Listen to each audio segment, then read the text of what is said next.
사지 멀쩡한 젊은 것들이 땀 흘려 일할 생각은 안 하고 늙은 부모 등고 빼먹을 생각만 해?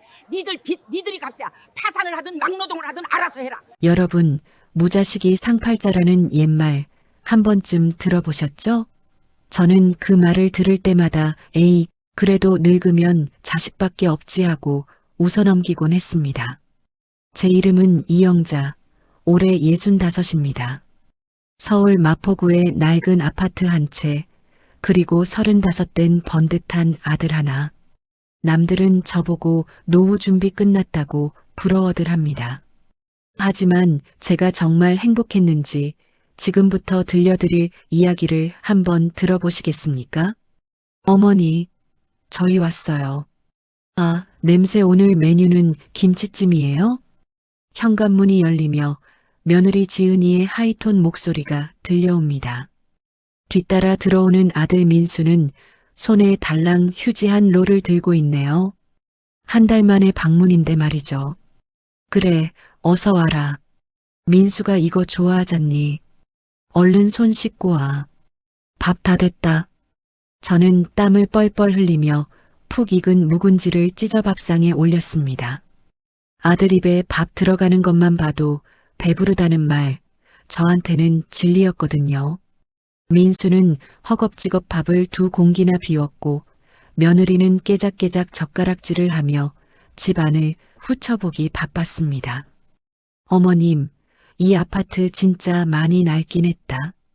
샤시 사이로 바람 들어오는 것 좀 봐. 이번에 안전진단 통과하면 재건축 금방 되겠죠? 지은이의 관심은 언제나 저보다는 이 낡은 아파트에 쏠려 있었습니다. 30년 전 남편과 시장 바닥에서 장사하며 악착같이 모은 돈으로 산 집이었습니다. 지금은 값이 많이 올라 15억은 한다더군요. 글쎄다. 나는 재건축이고 뭐고 그냥 여기서 살다가 죽는 게 편해. 이사 다니기도 귀찮고. 제 말에 민수와 지은이가 순간 눈빛을 교환했습니다. 묘한 기류가 흘렀지만 저는 대수롭지 않게 여겼습니다. 식사가 끝나고 설거지를 하려는데 민수가 짐짓 효자 노릇을 하더군요. 엄마 놔두세요. 설거지는 제가 할게요. 엄마는 지은이랑 과일 좀 드세요. 아이고, 우리 아들이 웬일이래? 그래, 그럼 부탁 좀 하자. 저는 흐뭇한 마음으로 거실에 앉아 과일을 깎았습니다. 그런데 며느리 지은이가 슬그머니 베란다 쪽으로 나가더군요. 통화를 하려는 모양이었습니다. 잠시 후 설거지를 마친 민수도 물기를 닦으며 베란다로 따라 나갔습니다. 부부끼리 할 얘기가 있나 보네. 저는 TV 볼륨을 줄이고 소파에 기대 앉았습니다. 그런데 베란다 문이 꽉 닫히지 않았던 걸까요? 아니면 낡은 아파트라 방음이 안 되는 걸까요? 두 사람의 소곤거리는 목소리가 거실까지 흘러들어왔습니다. 자기야, 방금 부동산 어플 봤어? 이 단지 호가 또 올랐어. 16억이래, 16억. 아, 진짜? 대박이네. 야, 김지은. 너 아까 엄마한테 말 꺼내봤어? 아직 타이밍 보고 있어. 근데 어머님 눈치 진짜 없으셔. 재건축되면 분담금 낼 돈도 없으시면서 굳이 여기서 사시겠대. 순간 과일을 깎던 제 손이 멈췄습니다. 이게 무슨 소리일까요? 그러니까 빨리 작업을 쳐야지. 이번에 비트코인 반감기 오기 전에 시드머니 확보해야 한다고. 엄마 이 집 팔고 경기도 쪽 실버타운 보내드리면 딱이잖아. 공기 좋고 밥 다 나오고 어차피 엄마 관절도 안 좋은데 그게 효도라니까? 아들 민수의 목소리였습니다. 제 귀를 의심했습니다. 코인? 시드머니? 그리고 실버타운? 야, 말은 바로 해라. 그게 무슨 효도야, 고려장이지. 근데 솔직히 어머님 혼자 25평 아파트 깔고 앉아 있는 거 국가적 낭비 아니냐? 우리 대출금이 얼만데. 자기야, 이번 주말에 포천 쪽에 있는 요양원 답사 가보자. 시설 깔끔하고 싸대. 며느리의 웃음 섞인 목소리가 비수처럼 가슴에 꽂혔습니다. 저것들이 지금 밥 잘 먹고 나서 나를 어디 구석진 요양원에 처박아 넣고 이 집을 팔아먹을 궁리를 하고 있었던 겁니다. 그것도 코인을 하겠다고요. 그래, 일단 엄마한테는 잠깐 전세 주고 공기 좋은 데 가서 요양하시라고 꼬셔보자. 엄마기 얇아서 내 말이면 껌뻑 죽잖아. 킥킥 알았어. 아, 진짜 이 낡은 집 냄새나서 못 있겠다. 얼른 가자. 베란다 문 너머로 들리는 두 사람의 낄낄거림. 저는 들고 있던 과도를 툭 떨어뜨리고 말았습니다. 손이 부들부들 떨려서 깍담한 사과가 바닥으로 굴러갔습니다. 평생을 바쳐 키운 아들이 나를 현금 인출기 취급하고 있었습니다. 아니, 인출기가 아니라 이제는 뽑아먹을 대로 뽑아먹고 버릴 빈 껍데기 취급을 하는 것이었죠. 잠시 후 베란다 문이 열리고 두 사람이 아무 일 없었다는 듯 환하게 웃으며 들어왔습니다. 어머니, 과일 다 깎으셨어요? 어머, 왜 사과가 바닥에? 엄마, 어디 아파? 안색이 왜 이래? 민수가 걱정스러운 척 제 어깨에 손을 올리는데 소름이 돋아 견딜 수가 없었습니다. 저는 아들의 손을 저도 모르게 탁 쳐내고 말았습니다. 아니다. 갑자기 체기가 도네. 니들 그만 가봐라. 나 좀 쉬어야겠다. 벌써요? 에이, 오랜만에 왔는데. 알겠어요. 그럼 쉬세요. 두 사람은 오히려 잘 됐다는 듯 서둘러 짐을 챙겨 나갔습니다.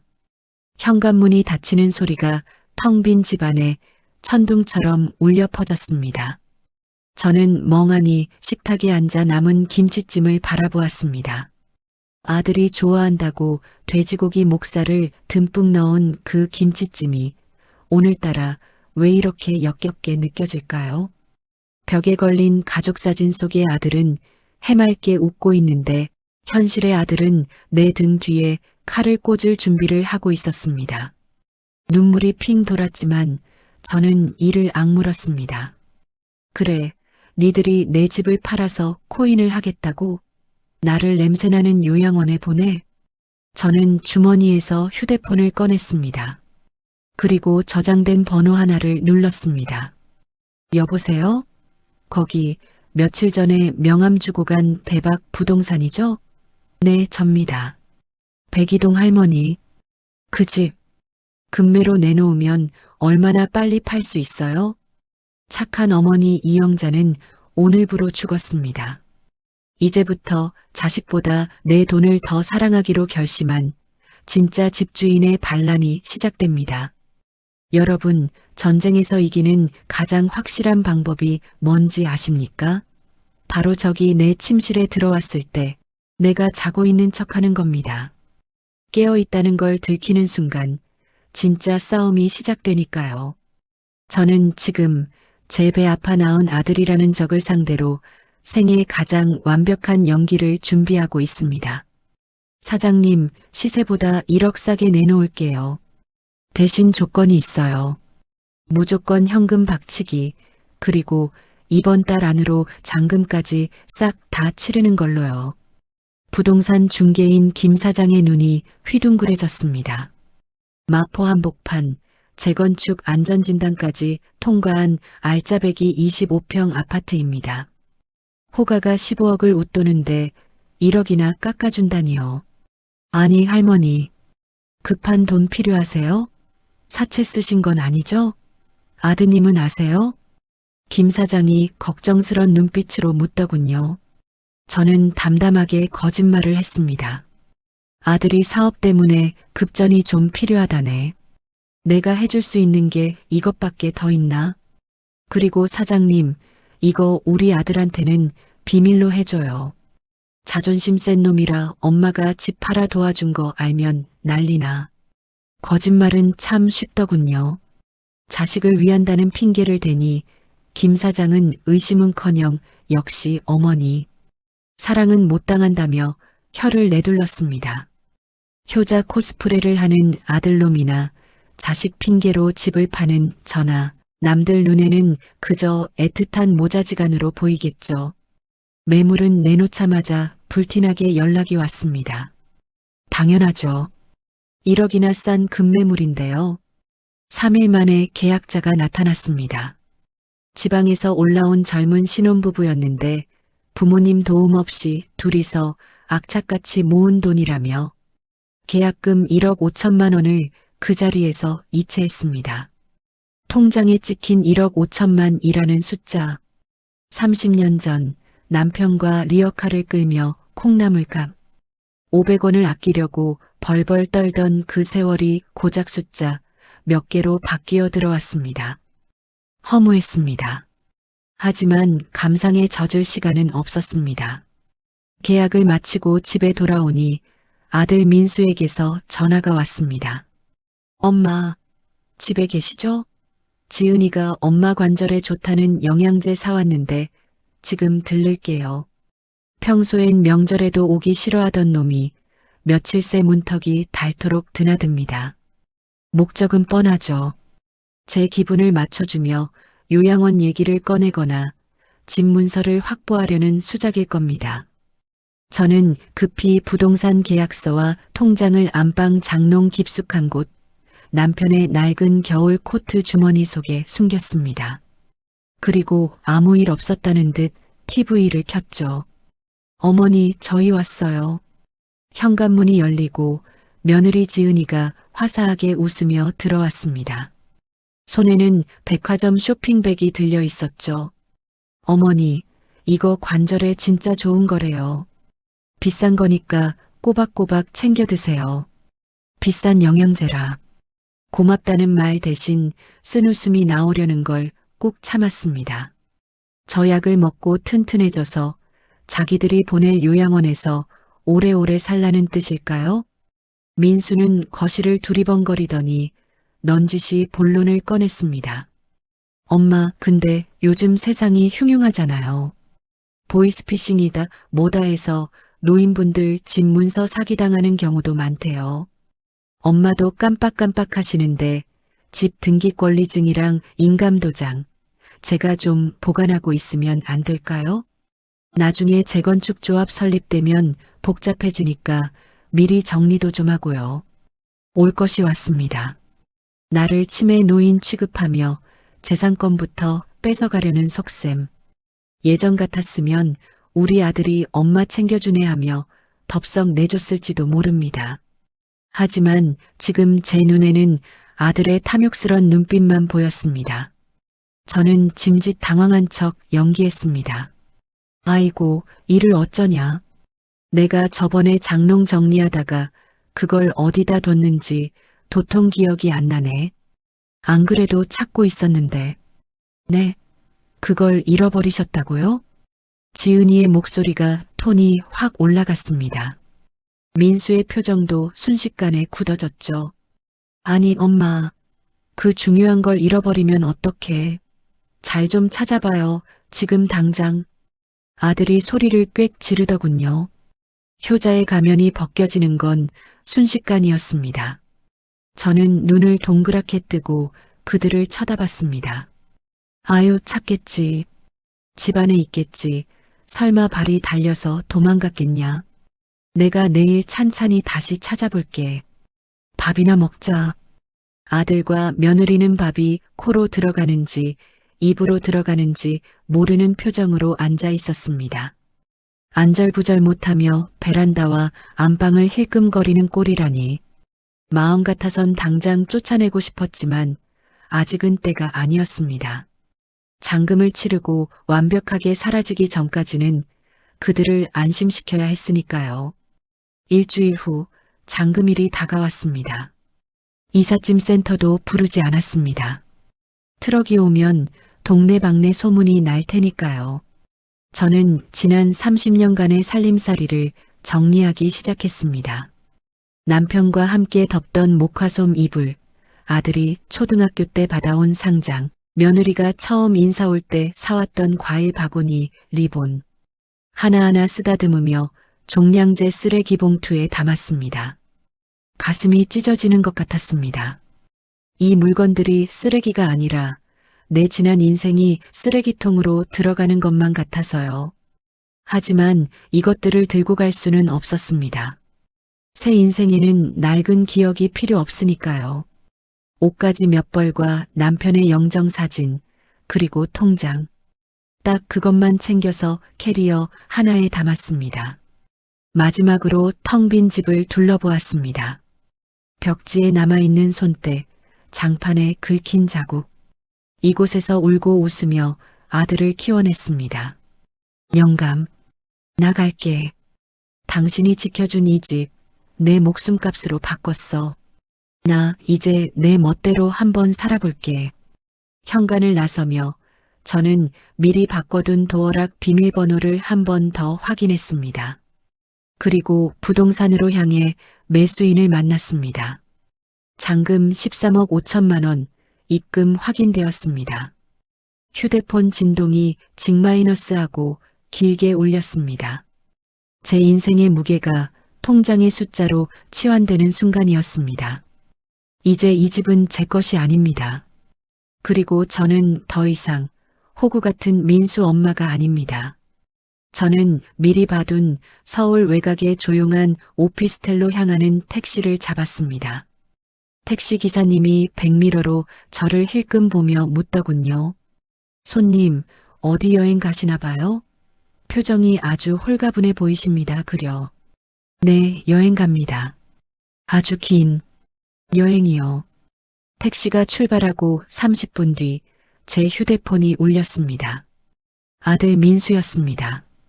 아마 주말이라 며느리와 함께 저를 꼬드겨 요양원 답사를 가려고 출발했나 봅니다. 사랑하는 아들. 액정에 뜬 그 이름을 한참 바라보다가 저는 과감하게 차단 버튼을 눌렀습니다. 그리고 유심칩을 빼서 창밖으로 던져버렸습니다. 작은 칩 하나가 도로 위로 튕겨나가는 걸 보며 저는 비로소 숨을 크게 내쉬었습니다. 자, 이제 주사위는 던져졌습니다. 내일이면 텅 빈 집에 도착해 경악할 아들 내외의 얼굴이 눈에 선하네요. 과연 그들이 문을 열었을 때 그 안에는 무엇이 남아있을까요? 가장 잔인한 복수는 큰 소리로 싸우는 게 아닙니다. 그저 조용히 증발해버리는 것. 상대방을 세상에서 가장 무력한 존재로 만들어버리는 것. 여러분, 김칫국부터 마신다라는 속담 아시죠? 떡 줄 사람은 생각도 않는데 말입니다. 그런데 그 김칫국이 알고 보니 상한 국물이었다면 어떨까요? 오늘 아침 콧노래를 부르며 어머니 집으로 향하던 민수와 지은이의 꼴이 딱 그랬습니다. 일요일 오전 11시 아들 내외의 검은색 세단이 아파트 단지로 들어섰습니다. 차 안의 분위기는 그야말로 축제였습니다. 자기야, 내가 알아본 포천 요양원 있잖아. 거기가 산속이라 공기는 진짜 끝내준대. 면회는 한 달에 한 번만 가도 되고 무엇보다 가격이 싸잖아. 엄마 연금으로 딱 커버돼. 지은이는 조수석에서 화려한 팜플렛을 흔들며 신이 났습니다. 겉표지엔 자연 속의 힐링이라고 적혀 있었지만 실상은 도심에서 격리된 수용소나 다름없는 곳이었죠. 그래, 잘 됐네. 오늘 가서 엄마 확실하게 설득하자. 집 내놓고 계약금 들어오면 바로 코인 들어가는 거야. 지금 타이밍 놓치면 우리 평생 흙수저 못 면해. 민수는 핸들을 잡은 손에 힘을 주며 눈을 번뜩였습니다. 그들의 머릿속엔 이미 15억짜리 아파트는 현금화되어 있었고 어머니는 귀찮은 짐짝처럼 처리된 후였습니다. 그야말로 완벽한 계획이었죠. 어머니, 저희 왔어요. 문 좀 열어주세요. 백이동 504호 앞. 지은이가 경쾌하게 벨을 눌렀습니다. 하지만 안에서는 아무런 인기척이 없었습니다. 시장 가셨나? 엄마, 나 민수야. 비밀번호 누를게. 민수는 익숙하게 도어락 커버를 올리고 번호를 눌렀습니다. 1, 2, 3, 4. 어머니 생일인 12월 30일, 생일도 제대로 기억 못하는 아들이었지만 비밀번호 하나는 기가 막히게 외우고 있었죠. B-B-B-B-B 띠로리. 오류음. 뭐야? 내가 잘못 눌렀나? 다시 한번. 1, 2, 3, 4. B-B-B-B-B 띠로리. 굳게 닫힌 문은 열리지 않았습니다. 민수의 이마에 식은땀이 맺히기 시작했습니다. 아씨, 엄마가 치매기가 있나? 비밀번호를 왜 바꿨지? 전화해봐, 자기야. 어머님 전화기 꺼져 있던데? 아까 올 때부터 계속 연결이 안 돼. 두 사람의 얼굴에서 웃음기가 싹 사라졌습니다. 불길한 예감이 엄습했습니다. 엄마가 쓰러지기라도 한 걸까요? 아니면 비밀번호를 까먹고 집안에 갇힌 걸까요? 비켜봐. 열쇠 수리공 불러. 30분 뒤 요란한 드릴 소리와 함께 도어락이 파손되고 문이 열렸습니다. 민수는 신발도 벗지 않고 안으로 뛰어들어갔습니다. 엄마, 엄마. 그러나 민수의 외침은 텅 빈 거실벽에 부딪혀 메아리로 돌아올 뿐이었습니다. 거실에 들어선 두 사람은 그 자리에 얼어붙고 말았습니다. 집은 단순히 사람이 없는 게 아니었습니다. 말 그대로 증발해 있었습니다. 30년 된 낡은 가죽 소파도, 자개장도, 어머니가 아끼던 화분들도, 심지어 벽에 걸려있던 가족 사진까지 먼지 하나 없이 싹 비워져 있었습니다. 남은 건 오직 빛바랜 벽지에 남은 가구 자국과 덩그러니 놓인 종량제 쓰레기 봉투 몇 개뿐이었습니다. 이게 다 뭐야? 도둑 들었어? 지은이가 입을 틀어막으며 뒷걸음질 쳤습니다. 도둑이 낡은 장롱과 헌 옷가지까지 훔쳐갈 리는 없죠. 이건 명백한 이사의 흔적이었습니다. 민수는 미친 사람처럼 방들을 뛰어다녔습니다. 안방, 건넌방, 화장실, 베란다. 어디에도 어머니의 흔적은 없었습니다. 안방 장롱이 있던 자리 바닥에는 굴러다니는 10원짜리 동전 하나와 먼지 뭉치뿐이었습니다. 말도 안 돼. 엄마가 어디로 간 거야? 이 짐들을 다 가지고. 그때였습니다. 열려있던 현관문으로 낯선 남자 두 명이 뚜벅뚜벅 걸어 들어왔습니다. 손에는 줄자와 인테리어 도면을 들고 있었죠. 사장님, 벌써 철거 시작하셨어요? 빠르시네. 민수는 멍하니 그들을 바라보았습니다. 당신들 누구야? 남의 집에 신발 신고 들어와서 뭐 하는 거야? 민수의 고함에 낯선 남자 중 한 명이 어이없다는 표정으로 민수를 훑어봤습니다. 남의 집이라뇨? 여기 매수인분 인테리어 실측하러 왔는데요. 어제 잔금 다 치르고 키 넘겨받았는데 당신들은 누굽니까? 매수인? 잔금? 민수의 다리가 풀렸습니다. 털썩 바닥에 주저앉고 말았습니다. 매수인이라니. 잔금을 다 치렀다니. 그럼 이 집이 팔렸다는 소리인가? 내 동의도 없이? 야, 이 사기꾼들아. 이 집이 어떤 집인데 팔려. 우리 엄마 집이야. 내가 아들인데. 나한테 말 한마디 없이 팔 리가 없어. 민수가 악를 쓰며 덤벼들려 하자 인테리어 업자가 정색하며 휴대폰을 꺼내 보여주었습니다. 이봐요, 아저씨. 여기 등기부등본 안 보여요? 소유권 이전 접수 어제 끝났어요. 전주인 이영자 씨가 직접 도장 찍고 돈 다 받아가셨다고요. 부동산 가서 따지세요. 영업 방해하지 말고. 화면 속에 선명하게 찍힌 이름. 소유자 김철수. 어머니 이영자의 이름은 빨간 줄이 그어진 채 말소되어 있었습니다. 15억. 아니, 재건축되면 20억, 30억이 될 그 황금 같은 아파트가 아들 몰래 공중분해된 것입니다. 지은이가 비명을 지르며 주저앉았습니다. 그녀의 손에 들려있던 포천 요양원 팜플렛이 바닥에 힘없이 떨어졌습니다. 자기야, 우리 어떡해? 나 이번에 카드론 땡겨서 명품 가방 산 거, 이 집 팔면 갚는다고 했단 말이야. 닥쳐. 그게 문제야? 나 지금 코인 레버리지 쓴 거 마진콜 들어오게 생겼는데. 그렇습니다. 이 철없는 부부는 어머니의 아파트를 담보로 이미 샴페인을 터뜨리다 못해 빚잔치까지 벌여놓은 상태였습니다. 당연히 뺏을 수 있다고 생각했던 어머니의 재산이 사라지자 그들의 인생도 벼랑 끝으로 내몰린 겁니다. 민수는 떨리는 손으로 다시 어머니에게 전화를 걸었습니다. 하지만 들려오는 건 차가운 기계음뿐. 연결이 되지 않아 삐소리 후 소리샘으로 엄마, 엄마 제발, 어디 갔어? 나 죽어, 엄마 없으면 나 죽는다고. 텅 빈 거실 바닥을 치며 통곡하는 아들. 하지만 그 눈물은 어머니가 그리워서 흘리는 눈물이 아니었습니다. 사라진 15억이 자신의 빚더미가 무서워서 흘리는 악어의 눈물이었죠. 먼지 쌓인 바닥에 뒹구는 요양원 팜플렛 위로 민수의 눈물이 툭 떨어졌습니다. 팜플렛 속 행복한 노후라는 문구가 그들을 비웃는 듯 했습니다. 그 시각 어머니 영자 씨는 어디서 무엇을 하고 있을까요?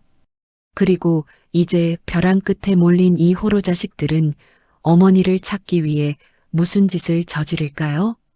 여러분, 옛말에 돈 앞에서는 부모 자식도 없다는 말이 있죠. 저는 그 말을 믿지 않았습니다. 그래도 피는 물보다 진하다고 믿었으니까요. 하지만 오늘 저는 제 눈앞에서 그 핏줄이 돈 때문에 얼마나 추악해질 수 있는지 그 바닥을 똑똑히 보았습니다. 오후 2시 제가 마련한 세보금자리인 용인의 한 오피스텔. 초인종이 쉴 새 없이 울려댔습니다. 쾅쾅쾅 문을 부술 기세였죠. 문 열어. 엄마, 안에 있는 거 다 알아. 당장 문 안 열어. 인터폰 화면 속에 비친 아들의 얼굴은 이미 사람의 것이 아니었습니다. 빚독촉에 시달리는 야수, 딱 그 모습이었죠. 저는 심호흡을 한 번 하고 문을 열어주었습니다. 들어와라. 문이 열리자마자 민수와 지은이가 신발도 벗지 않고 거실로 들이닥쳤습니다. 엄마, 제정신이야? 그 집을 13억 5천에 넘겼다며? 시세보다 2억이나 싸게. 엄마, 미쳤어? 노망 났냐고. 어머님 진짜 너무하세요. 저희한테 상의 한마디 없이 어떻게 그러실 수가 있어요? 그 돈 다 어디 있어요? 당장 내놔요. 두 사람은 제 안부를 묻는 게 아니라 제 멱살이라도 잡을 기세로 돈의 행방부터 찾았습니다. 깨끗하고 넓은 오피스텔 거실이 순식간에 난장판이 되었죠. 저는 식탁 의자에 앉아 차가운 물 한 잔을 마셨습니다. 그리고 그들을 빤히 쳐다봤습니다. 내 집 내가 팔았다. 내 돈 내가 챙겼고. 근데 그게 왜 니들 허락이 필요하니? 제 차분한 태도에 민수는 더 길길이 날뛰었습니다. 허락? 엄마 지금 상황 파악이 안 돼? 나 지금 변호사 알아보고 왔어. 엄마 치매 진단서 끊어서 그 매매 계약 무효로 돌릴 거야. 심신미약 상태에서 헐값에 넘긴 거니까 사기 계약이라고 소송 걸 거라고. 며느리 지은이가 옆에서 거들었습니다. 맞아요, 어머님. 솔직히 요즘 깜빡깜빡 하시잖아요. 법정 가서 증언하면 그 계약 취소할 수 있어요. 그러니까 순순히 협조하세요. 판 돈 회수해서 우리한테 넘기면 우리가 잘 굴려서 불려드릴게. 네. 기가 막혔습니다. 멀쩡한 어머니를 치매 환자로 몰아세워서라도 아파트를 되찾겠다는 그 신보. 이게 제가 평생을 바쳐 키운 자식 농사의 결과물이었습니다. 저는 식탁 위에 올려둔 서류 봉투 하나를 그들 앞으로 툭 던졌습니다. 치매? 소송? 그래, 한번 열어봐라. 민수가 떨리는 손으로 봉투를 열었습니다. 그 안에서 나온 건 대학병원 정신건강의학과에서 발급한 정신감정 소견서였습니다. 날짜는 집을 팔기 딱 일주일 전. 진단 결과 인지기능 및 판단 능력 매우 양호. 알츠하이머 및 기타 치매 소견 없음. 지극히 정상임. 이게 뭐야? 민수의 동공이 지진 난 듯 흔들렸습니다. 너희들이 툭하면 나보고 엄마 노망 났냐, 깜빡깜빡하냐, 가스라이팅 해대길래 내가 혹시나 해서 검사 받아놨다. 집 팔 때 법무사 앞에서도 이 서류 제출하고 계약했어. 내 정신이 너보다 더 멀쩡하다는 증거다. 이걸로도 소송이 될까? 아니, 엄마가 이런 걸 언제. 지은이의 얼굴이 사색이 되었습니다. 하지만 저의 반격은 이제 시작이었습니다. 저는 주머니에서 휴대폰을 꺼내 녹음기 어플을 켰습니다. 그리고 니들이 나를 요양원에 보내? 내 집 팔아서 코인을 해? 치지직 마이너스 곧이어 스피커를 통해 그날의 대화가 생생하게 흘러나왔습니다. 야, 말은 바로 해라. 그게 무슨 효도야, 고려장이지. 엄마 이 집 팔고 경기도 쪽 실버타운 보내드리면 딱이잖아. 어차피 엄마 관절도 안 좋은데 그게 효도라니까? 키키. 김치찜을 먹고 난 뒤 베란다에서 나누던 그들의 추악한 목소리가 거실을 가득 채웠습니다. 민수와 지은이는 감전된 사람처럼 굳어버렸습니다. 입만 뻐끔거릴 뿐 아무 말도 하지 못했죠. 엄마, 저건 오해야. 우리가 그냥 농담으로. 민수가 비굴하게 웃으며 제 팔을 잡으려 했습니다. 저는 그 손을 매몰차게 뿌리쳤습니다. 농담? 나는 그 농담 때문에 30년 동안 지켜온 내 집을 팔았다. 너희 같은 자식 새끼들한테 짐짝 취급받기 싫어서 고려장 당하기 전에 내가 먼저 내 발로 나왔다. 왜? 제 고함 소리에 두 사람은 바닥에 주저앉았습니다. 잘 들어라. 집 판 돈 13억 5천. 내 이름으로 된 연금 신탁에 다 묶어놨다. 매달 생활비로 500만 원씩 나오게 설계해놨어. 내가 죽기 전엔 원금 못 뺀다. 그리고 남은 돈 사회에 기부한다고 유언장 공증까지 마쳤다. 어머니, 기부라뇨? 저희는요? 저희 빚은 어떡하고요? 지은이가 울음을 터뜨리며 매달렸습니다. 그건 니들 사정이지. 사지 멀쩡한 젊은 것들이 땀 흘려 일할 생각은 안 하고 늙은 부모 등골 빼먹을 생각만 해? 니들 빚 니들이 갚아. 파산을 하든 막노동을 하든 알아서 해라. 저는 현관문을 활짝 열었습니다. 나가. 그리고 2번 다시 찾아오지 마라. 만약 또 와서 행패 부리면 이 녹음 파일이랑 진단서 들고 경찰서 갈 거다. 폐륜 자식이라고 동네방네 소문나고 싶지 않으면 당장 꺼져. 엄마 잘못했어. 한 번만 봐줘. 민수가 바짓가랑이를 잡고 늘어졌지만 저는 현관 밖에 미리 준비해둔 소금, 바구니를 가져와 그들에게 뿌렸습니다. 재수 없다. 썩 꺼져라. 하얀 소금을 뒤집어 쓴 채 쫓겨나듯 도망가는 아들 내외의 뒷모습, 그들의 등 뒤로 쾅 하고 현관문을 닫았습니다. 철컥. 도어락이 잠기는 소리가 그 어느 때보다 경쾌하게 들렸습니다. 다리가 후들거려 그 자리에 주저앉았지만 가슴속에는 태풍이 지나간 뒤의 고요함처럼 평화가 찾아왔습니다. 전쟁은 끝났습니다. 호적상으론 여전히 아들이지만 제 마음속의 호적에서는 오늘부로 그들을 파버렸습니다. 텅 빈 거실까지만 제 통장은 꽉 찼고 제 남은 인생도 이제부터 꽉 채워질 겁니다.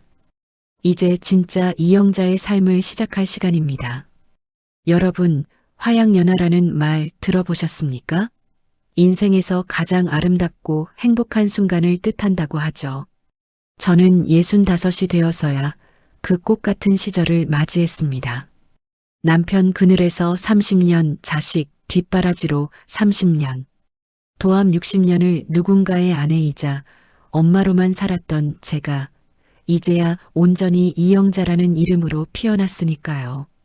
전쟁 같았던 그날 이후 벌써 1년이라는 시간이 흘렀습니다. 용인의 오피스텔은 이제 제법 사람 사는 냄새가 납니다. 베란다에는 제가 좋아하는 다육이들이 옹기종기 모여 있고 거실 한편에는 서예 도구들이 놓여 있죠. 아침 7시 알람 소리 대신 창으로 쏟아지는 따스한 햇살에 눈을 뜹니다. 예전 같으면 아들 출근시키랴, 며느리 눈치 보랴 두근거리는 가슴을 부여잡고 일어났겠지만 지금은 다릅니다. 아이고, 잘 잤다. 오늘은 날씨가 좋으니 빨래나 삶아야겠네. 저는 느긋하게 일어나 원두를 직접 갈아 커피를 내립니다. 믹스 커피가 최고인 줄 알았는데 문화센터 친구들과 마셔본 드립 커피 향이 제법 근사하더라고요. 오전 10시가 되면 저는 문화센터로 출근합니다. 붓글씨를 배우기 시작했거든요. 처음엔 손이 떨려 지렁이 기어가는 글씨였지만 지금은 제법 힘이 생겼습니다. 어제는 선생님께 칭찬도 들었네요. 이 여사님 회계에 망설임이 없으시네요. 성품이 아주 대쪽 같으신가 봅니다. 그 말을 듣고 얼마나 웃었는지 모릅니다. 망설임이 없다니요. 평생을 눈치 보며 우유부단하게 살았던 저인데 말이죠. 아마도 1년 전 그 모진 결단을 내리면서 제 안에 있던 단단한 무언가가 깨어난 모양입니다. 수업이 끝나면 동네 친구들과 맛집 탐방을 갑니다. 예전엔 콩나물 국밥 한 그릇도 벌벌 떨며 사 먹었는데 이제는 오늘은 내가 쏜다 하며 파스타도 사 먹고 스테이크도 썰어봅니다. 제 통장엔 매달 꼬박꼬박 500만 원이 들어오니까요. 그렇다면 쫓겨난 아들 내외는 어떻게 되었냐고요? 소문은 바람을 타고 들려오더군요. 아들 민수는 코인 투자 실패로 빚더미에 앉았고 결국 개인회생을 신청했다고 합니다. 며느리 지은이와는 매일같이 돈 문제로 싸우다가 별거 중이라는 소리도 들리고요. 쌤통이다 하고 웃어넘길 줄 알았는데 솔직히 말씀드리면 가슴 한구석이 욱신거리긴 했습니다. 어미 마음이라는 게 참 칼로 무 자르듯 단번에 잘라내지지는 않더군요. 그러던 어느 비오는 저녁이었습니다. 초인종이 울렸습니다. 인터폰 화면을 보니 낯익지만 낯선 사내가 서 있었습니다. 비에 쫄딱 젖은 채 고개를 푹 숙이고 있는 남자. 민수였습니다. 1년 만에 보는 아들의 몰골은 말이 아니었습니다. 살은 쪽 빠져 있었고 그 좋던 피부는 푸석푸석했습니다. 예전에 그 오만함과 도끼는 온데간데였고 패배한 짐승 같은 눈빛만 남아 있었죠. 문을 열어줄까 말까 현관 앞에서 수십 번을 망설였습니다. 하지만 저는 문을 열었습니다. 용서해서가 아닙니다. 마지막으로 확인하고 싶은 게 있었기 때문입니다. 문이 열리자 민수는 저를 똑바로 쳐다보지도 못했습니다. 현관에 들어서지도 못하고 젖은 운동화 발로 복도에 서서 어깨만 들썩였습니다. 엄마, 죄송해요. 제가 죽을 죄를 지었어요. 기어들어가는 목소리, 그리고 바닥으로 뚝뚝 떨어지는 빗물과 눈물. 돈 달라는 소리가 아니었습니다. 원망하는 소리도 아니었습니다. 그저 밑바닥까지 떨어지고 나서야 터져나온 뒤늦은 후회였습니다. 저는 한숨을 깊게 내쉬고 신발장을 가리켰습니다. 들어와라. 밥은 먹었니? 그 한마디에 민수는 아이처럼 엉엉 소리내어 울음을 터뜨렸습니다. 36 먹은 사내 녀석이 현관에 주저앉아 꺽꺽대며 우는데 참 밉다가도 짠한 게 핏줄인가 봅니다. 저는 말없이 부엌으로 가서 밥을 차렸습니다. 냉장고에 있던 밑반찬을 꺼내고 뚝배기에 된장찌개를 보글보글 끓였습니다. 따끈한 갓 지은 밥 한 공기를 퍼서 식탁에 내려놓았습니다. 먹어. 민수는 숟가락을 들 힘도 없는지 손을 떨며 찌개를 한술 떴습니다. 그리고 밥을 목구멍으로 넘기며 눈물을 삼켰습니다. 엄마, 진짜 맛있어요. 엄마 밥이 너무 그리웠어요. 그래, 많이 먹어둬라. 저는 맞은편에 앉아 아들이 밥 먹는 모습을 지켜보았습니다. 예전처럼 생선 가시를 발라주지도 물을 떠다 주지도 않았습니다. 그저 지켜만 보았습니다. 밥그릇이 깨끗하게 비워지자 민수는 무릎을 꿇고 제 손을 잡으려 했습니다. 엄마, 저 진짜 열심히 살게요. 지은이랑도 정리하고 다시 시작해 볼게요. 그러니까 저 한 번만. 하지만 저는 아들의 손을 잡지 않았습니다. 대신 식탁 위에 봉투 하나를 올려놓았습니다. 돈 봉투냐고요? 아닙니다. 반찬 가게에서 쓰는 비닐봉지였습니다. 그 안에는 남은 밑반찬 몇 개가 담겨 있었죠. 민수야, 오늘 이 밥이 엄마로서 너에게 해주는 마지막 밥이다. 민수의 눈이 커졌습니다. 사람은 누구나 제 밥벌이는 제가 해야 하는 법이다.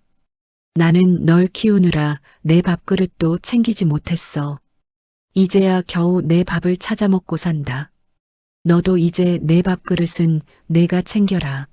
엄마, 돈 때문에 온 거라면 돌아가라. 내 유언장은 변함없다. 그리고 정 때문에 온 거라면 가끔 밥이나 먹으러 오거라. 단 1년에 딱 2번. 명절 때만 문 열어주마. 1년에 2번. 그것이 제가 아들에게 허락한 거리였습니다. 너무 가깝지도 않게, 그렇다고 아주 끊어지지도 않게. 서로가 서로를 그리워할 수 있을 만큼의 딱 적당한 거리. 민수는 한참을 흐느끼더니 이내 눈물을 닦고 자리에서 일어났습니다. 그리고 처음으로 돈이 아닌 제 눈을 똑바로 바라보며 고개를 숙였습니다. 건강하세요, 어머니. 그리고 죄송했습니다. 반찬 봉투를 들고 터덜터덜 돌아가는 아들의 뒷모습이 예전보다 작아 보였습니다. 하지만 저는 압니다. 저 녀석도 이제야 진짜 어른이 되어가고 있다는 것을요. 바닥을 쳐봐야 일어설 땅이 보이니까요.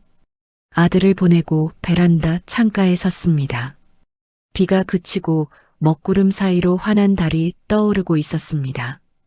거실 한편에 놓인 붓글씨 연습 화선지가 눈에 들어왔습니다. 오늘 제가 쓴 글귀였죠. 1일 15일 날마다 좋은 날. 그렇습니다. 자식이 효도를 해서 좋은 날이 아닙니다. 돈이 많아서 좋은 날도 아닙니다. 내가 나를 지키고 내 의지대로 오늘을 살 수 있기에 좋은 날입니다. 저는 65의 이영자입니다. 누군가의 엄마, 누군가의 할머니가 아닌 그냥 이영자. 제 진짜 인생은 바로 지금부터 시작입니다. 여러분도 늦지 않았습니다. 자식에게 헌신하느라 잃어버린 당신의 이름 석자, 오늘부터라도 꼭 되찾으시길 바랍니다. 내 인생의 주인공은 그 누구도 아닌 바로 나니까요.